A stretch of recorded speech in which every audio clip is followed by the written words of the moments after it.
free training course. This video looks at sites and subnets. In order for Active Directory to efficiently transfer data between different locations, you need a system that can be modeled according to your physical network. The Sites feature in Active Directory allows you to divide up your network based on your network topology. Using Sites, you can automatically direct your users to local resources rather than having them access the same resources over a wide area network. Sites also allow you to configure replication to best use the physical layout of your network. Consider this. If you had an office in New York and another office in London networked together, it would make sense for them to replicate off each other. If you had another office in Washington connected to the New York office, it would make sense for the Washington office to replicate changes from New York. It would not make sense for Washington to replicate changes from London. Any changes from London would be replicated to New York and then passed on from New York to Washington. Using Sites in Active Directory, you can achieve this kind of result quite easily. So, what exactly is a site? According to Microsoft, a site is a group of well-connected networks. In other words, networks that are connected together via high-speed networking devices. This means a site can be more than one subnet combined together. Just like a subnet defines part of your network, a site defines part of your network.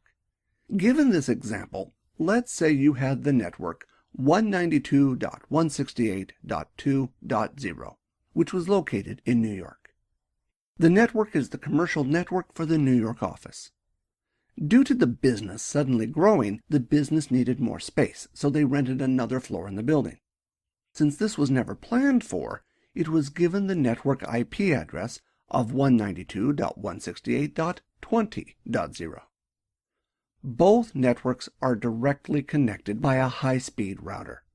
The second floor only contains a few employees, which could not fit on the original floor. In this case, it would not make sense to have the two subnets split into two sites. Using Sites, you can combine both subnets together. Given this scenario, both networks would share resources with each other. Active Directory treats these two subnets as the one network location, or site.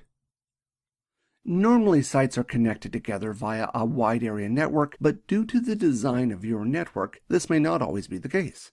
For example, let's say that the Washington office had a secure network separated by a firewall to the main network to ensure that the company's secrets stay in the secure network. In this case, even though the networks are well connected, you would create a site for the secure network. In most cases, the choice of sites will come down to different physical locations separated by a wide area network. In other cases, the choice of sites comes down to firewalls separating networks, and limited traffic can travel between the networks. Other times you may decide to create a site for networks where the speed between the networks is not that great or already highly utilized. For example, if you had two buildings close to each other that were separated by a wireless network that is heavily used, separating the networks into two different sites will reduce the amount of traffic traveling over that wireless network. The point to remember is that sites allow you to model Active Directory around your physical network. I will now change to my domain controller and create sites for New York, Washington, and London. To start creating some sites for my Active Directory infrastructure, I will first open Active Directory Sites and Services from Administrative Tools under the Start menu. From here, I will go down to Default First Site Name and expand it. When you first install Active Directory, this site is created, so there is somewhere to store site-related items. In it, you will see the 6 domain controllers that I have already installed, 2 each in New York, Washington, and London. You are free to create your own sites and leave the default site as is. However, most administrators will rename the default site like this. In this case, I will change the default site to New York. The next step is to create a new site for Washington and London. To do this, I will right-click Sites and select New Site. I will enter the site name, in this case Washington, and below it I will select a site link. In the next video, I will cover site links, so in this video, I will select the default site link. Like the default site, a default site link is created when Active Directory is first installed.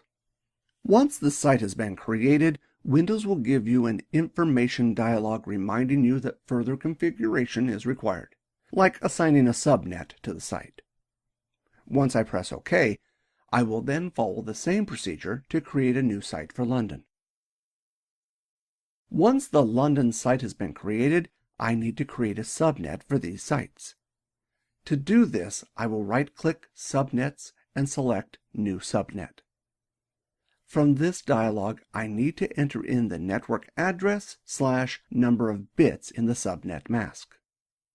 In this case, the New York office is using 192.168.2.0 with a 24-bit subnet mask.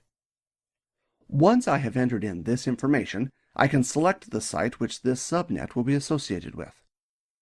Once I press OK, the subnet will be created. I then need to follow the same process for the Washington and London sites. I will enter the network address and number of bits and select to which site that subnet belongs. So far, I've only created the IP version 4 sites. If you are using IP version 6 for your network, you can create the subnets for IP version 6 following the same process. In the case of New York, I will enter in the network address followed by the number of bits, just like IP version 4, and once again select the site New York for the new subnet. Once the New York subnet is created, I will once again follow the same procedure for the Washington and London subnets. Once you have created the subnets, you will not be able to change them. However, you can always delete a subnet and create a new one if it is not correct. You can also add or remove subnets from a site at any time if required. If I go back to New York and look at the servers container, notice that all my domain controllers are under here even though they are not located in that site. To fix this, it is a simple matter to drag and drop each domain controller into the correct site. When I move the first server, I will get a dialog reminding me that moving the domain controller from site to site like this may change the settings that are applied to that server in group policy. I will cover group policy later in the course, so for the present I will ignore this message. If these domain controllers were promoted after the sites were created, DC Promo would detect the site and the IP address of the domain controller and place the domain controller in the correct site. For this reason, you would normally not need to move a domain controller like this unless you decided to physically move the domain controller from one site to another after it had been promoted. You may notice when creating sites and subnets that the process is quite repetitive and slow. Once done, you are unlikely to make changes, or at least make changes very often. If you worked in an IT help desk, you may have come across an end user in a panic because all their important files have been deleted.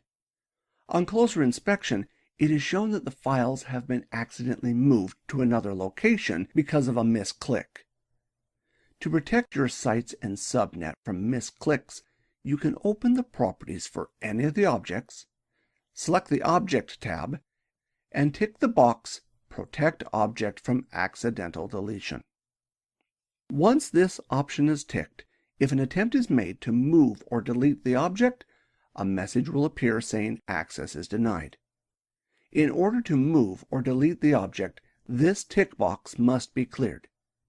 Considering how long it takes to set up the sites and subnets and how rare it is for changes to occur, it is worth taking the time to tick this box. That's it for creating sites and subnets in Active Directory. In the next video, I will look at how replication and site links work in Active Directory. Site links form the backbone for replication in Active Directory to match the design and current state of your network. Thanks for watching another free video from IT Free Training. Don't forget to subscribe to our YouTube channel to get the latest free videos.